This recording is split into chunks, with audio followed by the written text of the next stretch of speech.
Saudações, alvinegras! Esse é o podcast Irmandade Corintiana número 471, um episódio especial, fora de época, sem planejamento nenhum. Eu sou o Guilherme, daqui a pouco contaremos com a participação do Gibson e do Ícaro, e estamos fazendo esse episódio, claro, porque temos um novo diretor executivo de futebol. E também, mais no final do podcast, vamos lembrar também um pouco uns números do Data Irmandade aqui sobre o que foi 2025. Então vamos começar.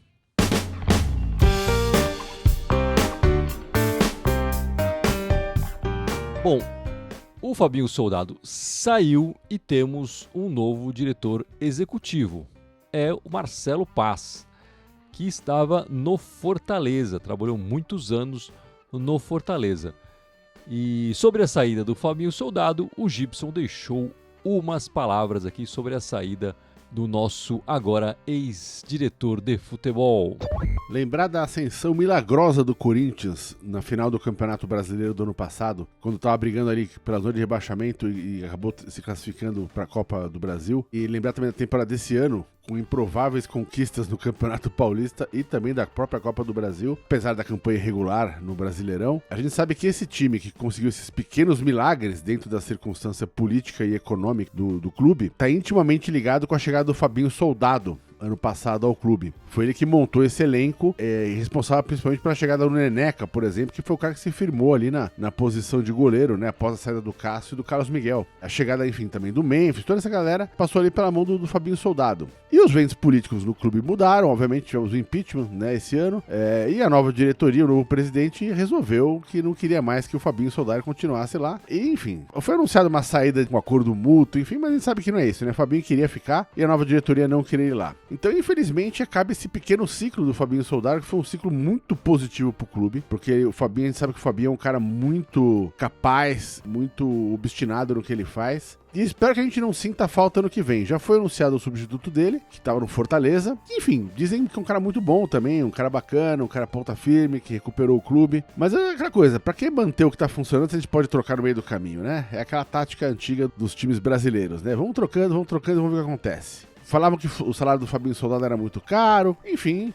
O fato é que o Fabinho Soldado saiu e vamos ver o que nos aguarda ano que vem na montagem desse time. Isso se a gente conseguir, obviamente, se livrar desses transfer bans, enfim, todas essas questões econômicas que estão atingindo o clube nessa virada de ano. Vamos ver. Vai, Corinthians!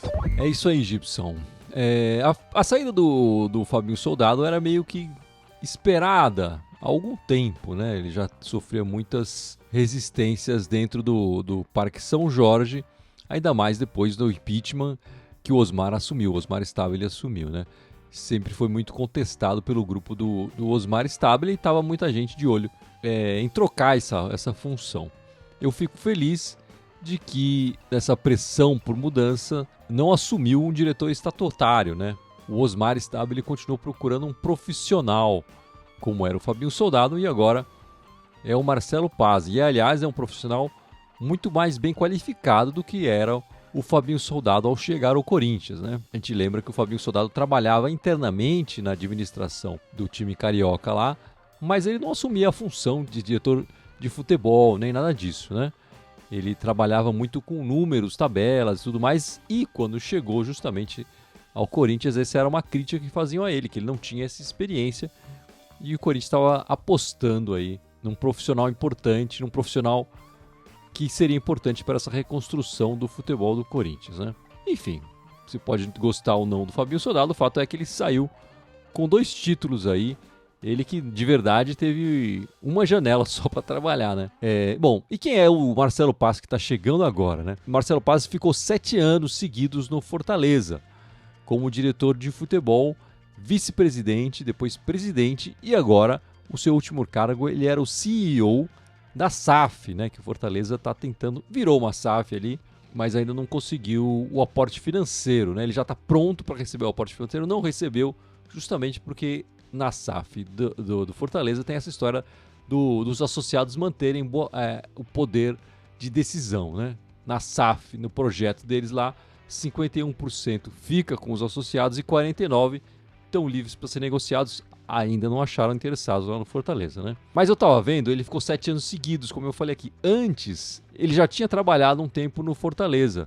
Ele já está há mais de 10 anos trabalhando nos bastidores do Fortaleza.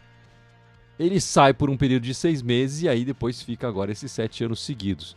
Ele tira o Fortaleza da Série C, leva para a Série A com Libertadores e participação em Libertadores e Sul-Americana. Mas eu vou deixar o próprio Marcelo contar um pouco da sua história aqui no Fortaleza.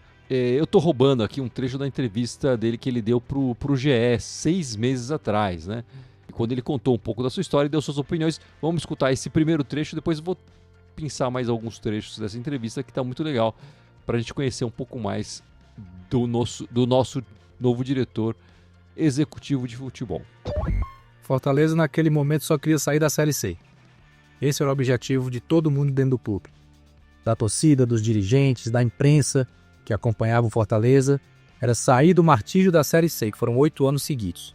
Ninguém imaginava que em pouco tempo iria para uma Série A, ia ficar 7 anos numa Série A, batendo um recorde, né, do nordestino, mais tempo na Série A de tempo permanente, né, anos seguidos. Fortaleza nunca tinha jogado uma partida internacional oficial. Acho que nem no videogame dava certo. Né? Então ninguém imaginava que o Fortaleza jogaria uma competição internacional. Não estava no mapa, não estava nos planos. Uma Libertadores, nem pensar. Tanto é que é o único clube cearense que até hoje disputou Libertadores. Então tudo isso não estava nos planos de ninguém, mas foi acontecendo. O que eu digo é que não foi por acaso. Não foi por acaso, não foi sorte, não foi uma situação que caiu do céu. Foi muito trabalho, foi organização, porque tudo isso que eu falei para vocês aconteceu mais de uma vez. Nós fomos para a Libertadores mais de uma vez, nós fomos para a Sul-Americana mais de uma vez, nós ficamos 7 anos seguidos na Série A, nós ganhamos 5 títulos estaduais seguidos, nós ganhamos 3 Copas do Nordeste seguidas. Então tudo isso foi mais de uma vez. Acertou com o Rogério Ceni. Fortaleza só funciona porque tem o Rogério Ceni, grande treinador, tem um legado histórico. Rogério Ceni saiu, veio o Vojvoda e a gente continuou também em alto nível. Então não foi só uma situação específica, né? Tem um trabalho coletivo de muita gente envolvida que fez o Fortaleza chegar nesse atual status, mas eu sei que tudo isso tem que ser sustentado ano a ano.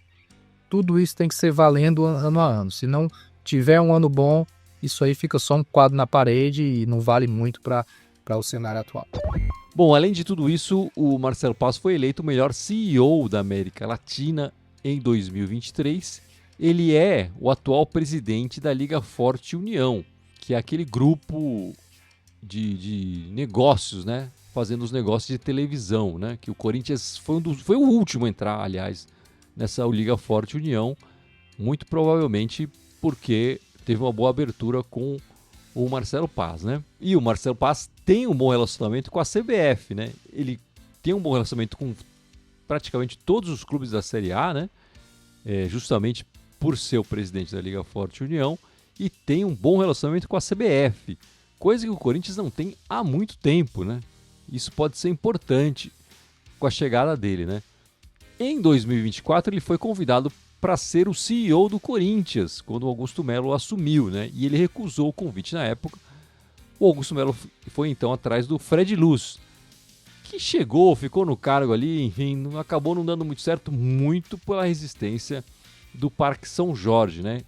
Em cima do Fred Luz. E em cima de ter um CEO no Corinthians, né? Ter um chefe executivo ali no Corinthians não estava dando certo. Então o Fred Luz ficou escanteado. Talvez se o Marcelo Paes chegasse naquele momento, pudesse ter sido escanteado também e não estaria chegando agora para ser diretor executivo de futebol. Uma questão importante para os jogadores corintianos e para a torcida corintiana também, que via isso no Fabinho, é uma proximidade com os jogadores, né? O Fabinho, até por ter montado o elenco, tinha muito isso. pelo que eu percebi, o Marcelo Paz também tem isso com o Fortaleza, né? Ele sempre viajava com os jogadores, viajava com o grupo, mas vamos deixar ele falar um pouco sobre essa proximidade com o elenco.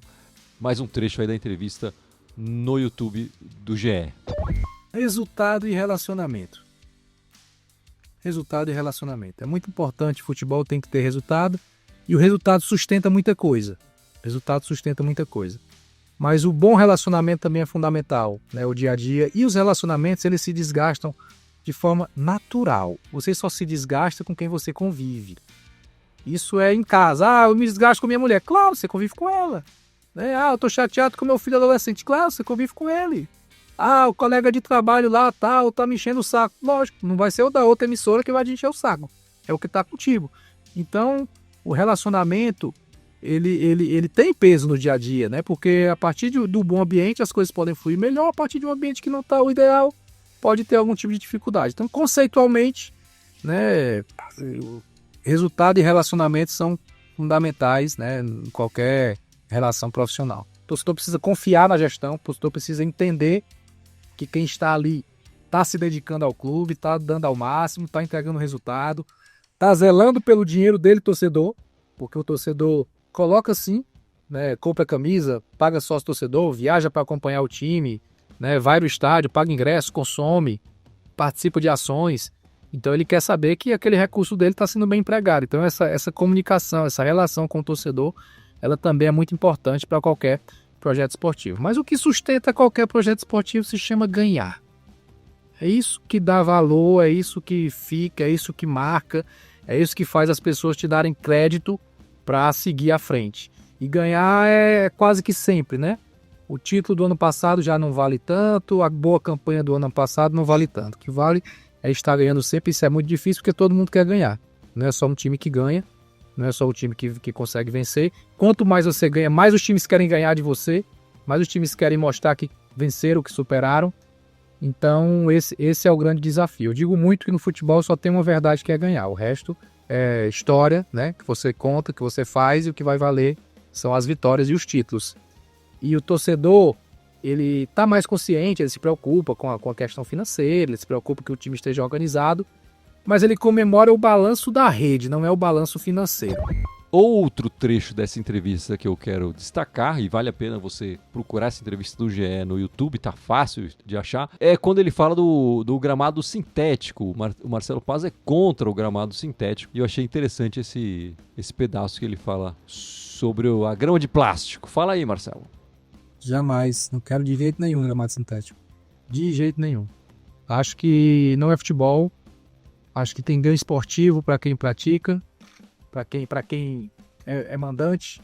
Já tem time que não quer mandar o jogador para jogar no gramado sintético, então é mais ganho esportivo ainda, porque além da dificuldade do jogo que muda, já é outro jogo, a bola quica diferente, o drible é diferente, a velocidade da bola é diferente, né? E aí é um caso muito específico. Os artistas são jogadores, eles não querem. Eles não querem. Nenhum jogador quer. Nem os que estão nos clubes que usam gramado sintético. Eles ficam calados, e eu entendo que eles não possam falar, porque o empregador tá ali, paga um salário altíssimo, o cara não vai falar do gramado que ele joga. Mas na hora que ele sai do time, ele fala. Tiquinho saiu do Botafogo, falou. O Breno Lopes tá no Fortaleza, falou. Então tem que se respeitar. Tem que se respeitar o artista do espetáculo. É como se a gente chegasse aqui para você, jornalista, a gente que nunca entrou no estúdio, e dissesse, não, a partir de agora vai ser assim, o microfone vai ser diferente. Pai, né? A câmera vai ser diferente. Não sou eu que entendo de câmera, de microfone, de luz, né? Então, isso tem que ser mudado. Aí você deve estar pensando, mas o gramado do Castelão não é tão bom, né, Marcelo? E você falando isso. Então, que se crie um parâmetro para os gramados naturais. E que se o parâmetro não for atingido, o problema é do gramado que não atingiu. Se cria o parâmetro. O Castelão, pro Maracanã, pro Beira-Rio, pro Morumbi, pro Arena do Corinthians, que é excelente. Mas não, gramado artificial não dá. Por que a seleção não joga no gramado artificial? Por que a CBF não marca um jogo da seleção no estádio que tem gramado artificial? Eu deixo essa pergunta aqui no ar, né? Você acha que o Vinícius Júnior vai querer vir lá do Real Madrid para jogar no gramado artificial? Né? O Rodrigo não vai, entendeu? Não quer.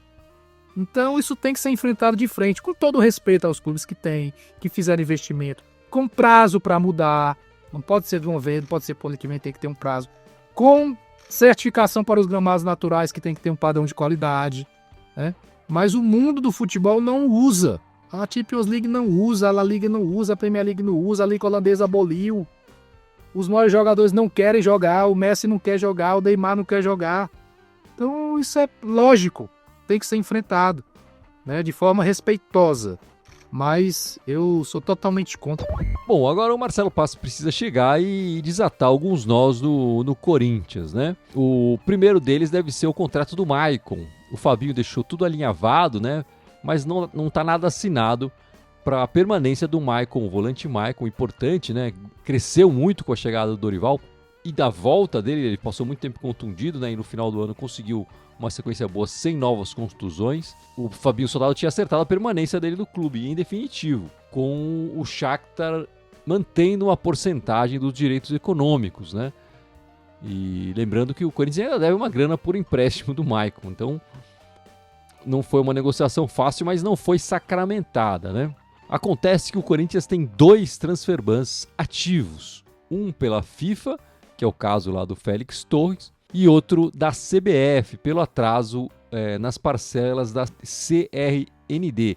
A CRND é um esquema que a CBF permite, né, de um clube juntar as dívidas que tem com os outros clubes da CBF e parcelar, enfim, controlar o pagamento, enfim, e parcelar. Mas o Corinthians já atrasou o pagamento de algumas parcelas, né? Apesar de já estar pago tudo, hoje o Corinthians está em dia com a CRND, mas pagou atrasado. Então a CBF preventivamente, o que é estranho, né? Preventivamente manteve o transfer ban até o pagamento da próxima parcela. A próxima parcela vence no dia 17 de janeiro. Então só quando o Corinthians pagar no dia correto dessa vez e não em atraso, como foi das outras vezes, é que o transfer ban da CBF desaparece.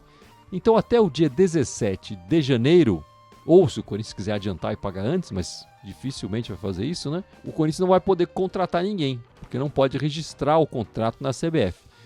Imaginando, claro, que o Corinthians também consiga pagar o transfer ban da FIFA, do referente ao Félix Torres e ao Santos Laguna. Mas na FIFA é meio que automático. Quando você paga, o transfer ban acaba. Na CBF, apesar de estar tudo em dia, eles mantiveram o transfer ban para o próximo pagamento, né? Então, voltando para o caso do Maicon, o contrato atual dele acaba no dia 31 desse ano, 31 de dezembro de 2025. O Corinthians teria que, então, estender o empréstimo dele para ele continuar jogando até o Corinthians poder registrar o contrato de venda, que só poderia fazer, como eu falei, no dia 17 de janeiro. Precisa entender como vai ser isso. Ou espera, né? Ele fica num limbo ali até o dia 17 e quando pagar, registra o Maicon na CBF, né? Lembrando que o Paulista começa no dia 11, então o Corinthians pode ficar sem o Maicon até o dia 17, né? Dia 11 temos o primeiro jogo, no dia 15 tem um segundo jogo e no dia 18 já temos um clássico. Então o Campeonato Paulista começa fervendo aí. Se tudo der certo, poderemos contar com o Maicon no dia 18 de janeiro, no clássico. Além da questão do volante, o Marcelo Passos também precisa resolver o Angileri, que até agora não renovou. E até onde eu sei, estava fazendo um jogo duro ali para renovar o contrato.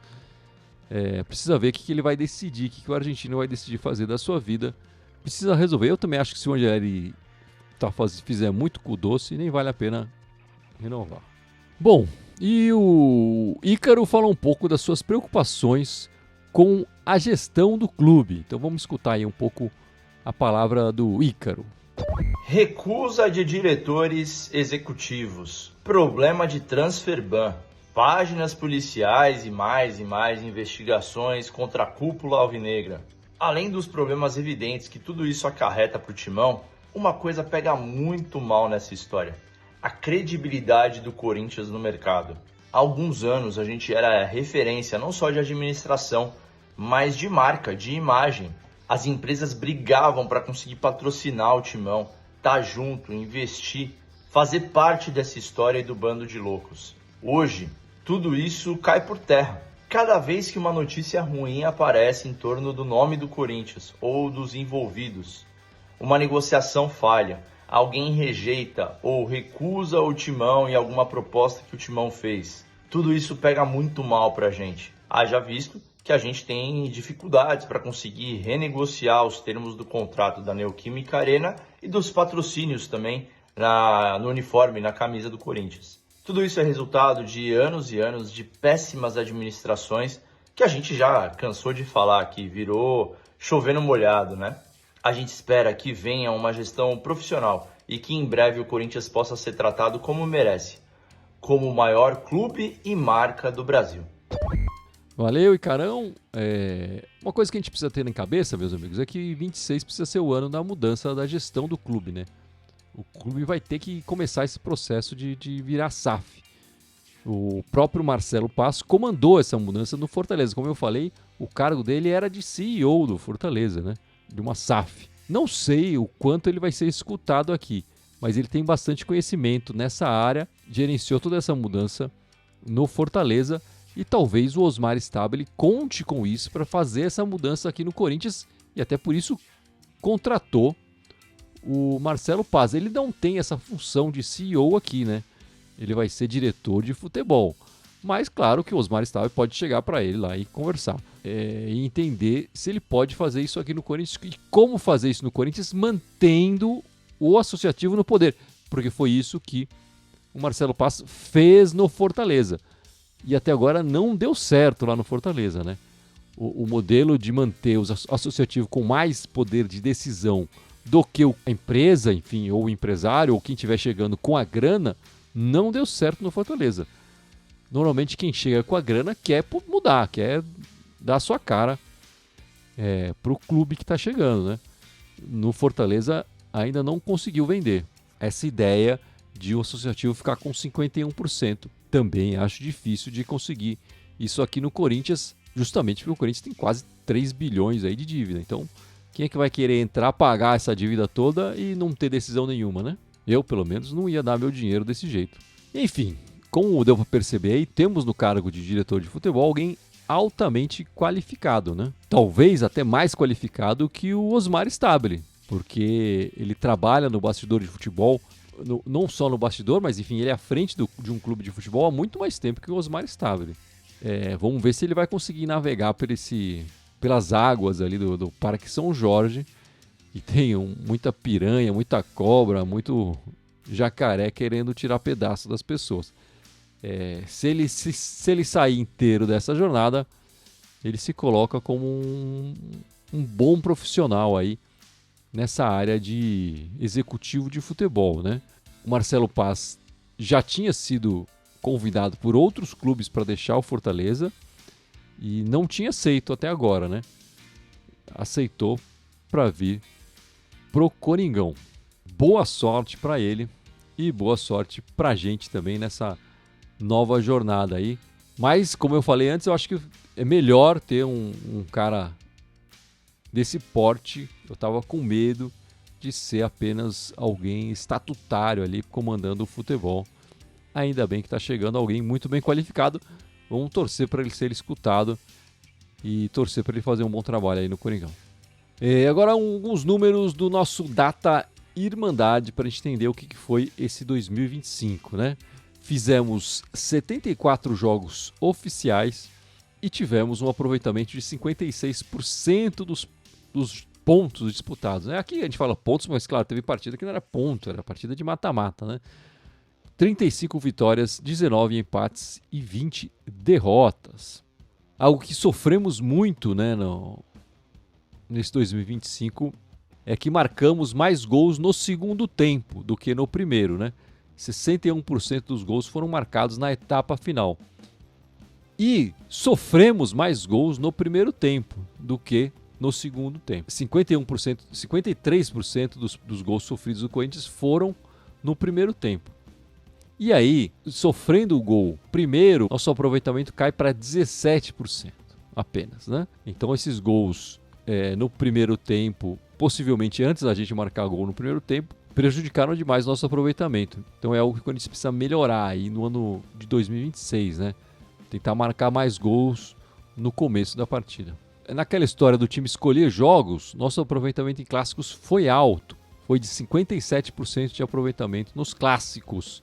No ano passado, só para comparar, foi de 23%. Então, melhoramos bastante escolhendo as partidas, escolhendo os nossos clássicos, né?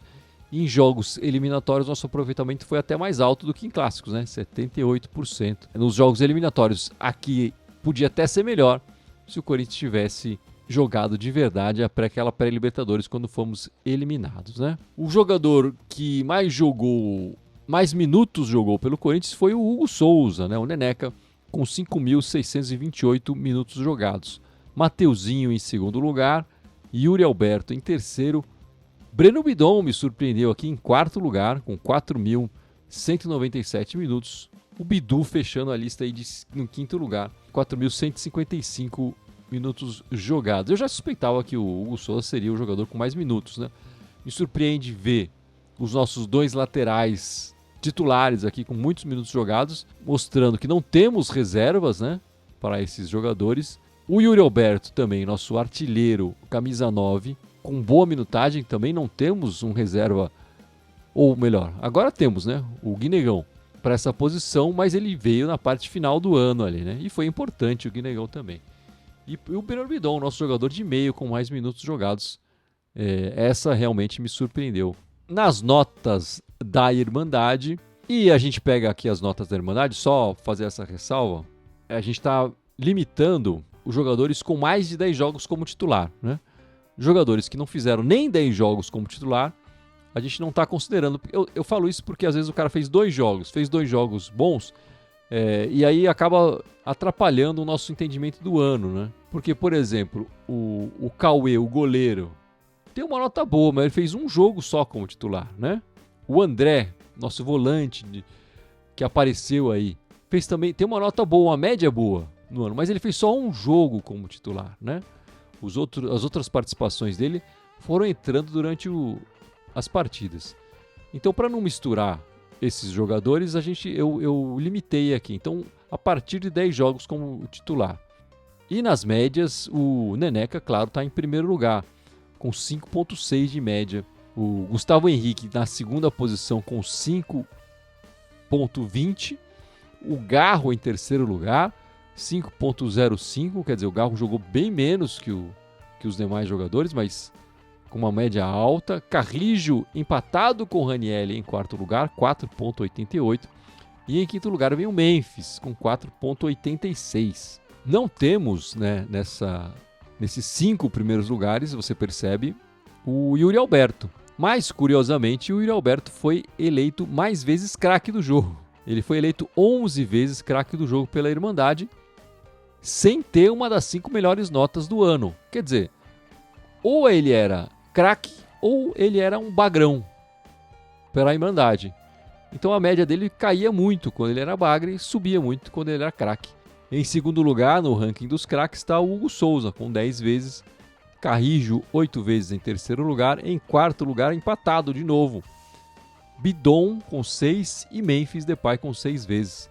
De novo o Bidon aqui aparecendo numa lista importante de craque do jogo aqui. Empatado com o Memphis Depay. O Bidon que já tinha jogado, me surpreendeu os minutos jogados dele. E também me surpreende aqui o garoto da base.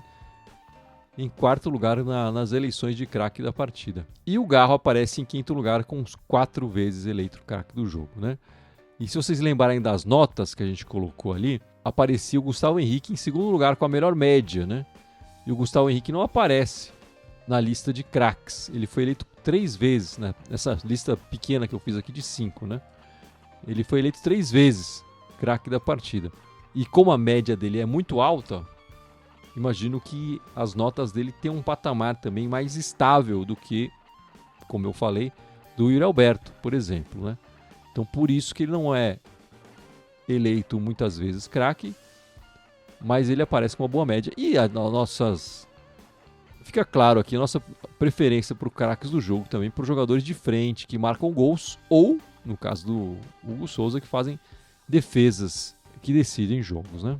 Em participação de gols, Yuri Alberto e Memphis estão empatados com 23 participações em gols, né? Contando aí assistências e gols marcados, né? Lembrando que o Yuri Alberto foi o nosso artilheiro com 19 gols, né? O Memphis Depay marca 12 gols no final.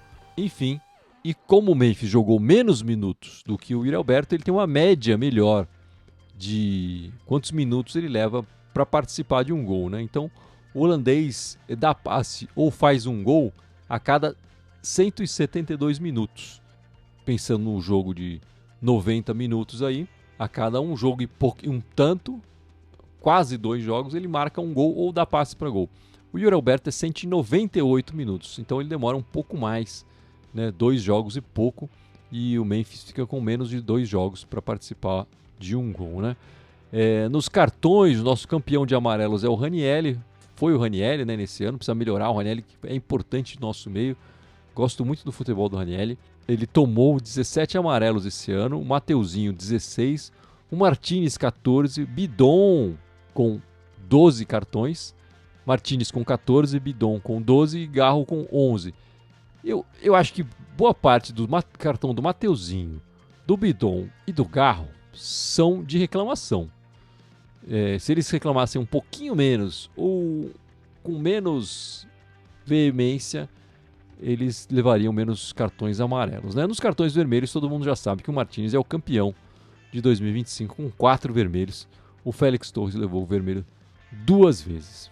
Os demais jogadores que levaram vermelhos levaram só um vermelho, né? Enfim, um pouco do nosso Data Irmandade aí para resumir o ano de 2025. O Corinthians volta aos treinos no dia 3 de janeiro. Já está certa aí a volta do Corinthians, lembrando que a gente fez a nossa última partida do ano no dia 21 de dezembro, então eles vão ter aí 12, 13 dias de folga. Em 2026, o que vai contar como férias mesmo, vai ser o período da Copa do Mundo, né? Então vão ter férias jogadores que não forem convocados para a Copa do Mundo. A gente espera aí que o Neneca, o Hugo Souza, seja convocado, então ele não vai ter esse tempo de férias. E sobre o Neneca, o Icarão quer falar umas palavras aí. Fala, Icarão.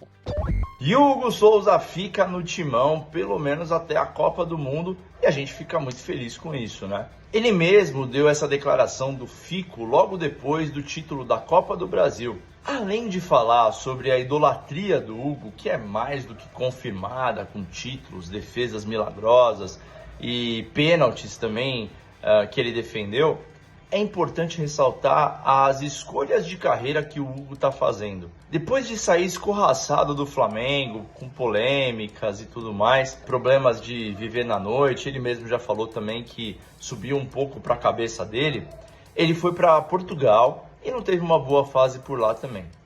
O Corinthians foi literalmente um renascimento da carreira dele. O Hugo tem tudo para ser um dos 3 goleiros do Carlo Ancelotti na Copa do Mundo pela seleção brasileira. Então, com certeza, ele está pensando nisso. Ele está pensando no bem do clube e no bem dele mesmo, claro. O Hugo está sendo esperto. Ele não está fazendo como uns e outros aí que pegam a mala e vão embora na primeira proposta que aparece de um clube mediano da Inglaterra, né? O Hugo tem tudo para ser um dos maiores goleiros da história da seleção brasileira. Além de técnica, ele demonstra uma maturidade e uma personalidade que são consequência dessa evolução que ele teve na carreira dele. É muito bonito ver esse renascimento do Hugo.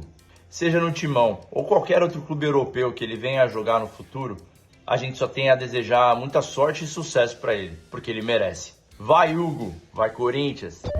É isso, Icarão. Tomara que o Hugo Souza tenha muito sucesso aí na Copa, no Corinthians e fique até depois, né, da Copa do Mundo. Acho que ele está criando um bom legado aí pro Corinthians, que estava meio perdido mesmo com a saída do gigante, e achou aí um grande substituto e tem tudo para ficar aí muitos anos no Corinthians, caso ele queira e caso o Corinthians também queira, né? E eu acho que tem um pouco disso, né? Não, enfim, pensando em saídas e tal, falaram dessa coisa do Hugo Souza, tem muita gente falando do Bidon e tal. O Corinthians está numa situação financeira tão ruim que não vale vender por pouco, né? Tem que ser venda estratosférica para valer a pena. Porque vender por pouco não vai adiantar nada. A gente vai perder um profissional que a gente conhece, que está dando resultado em campo, para contratar de repente vai gastar dinheiro para contratar outro, quer dizer, então a grana já vai parte para contratar um outro cara. e vai ser parte, ou quase tudo, para as dívidas, né? Então, se não for uma grana estratosférica, para mim não vale a pena o Corinthians vender seus jogadores. A manutenção é o melhor para o clube nesse momento, para um clube que foi campeão aí 2 vezes nesse ano, né? Contra tudo e contra todos.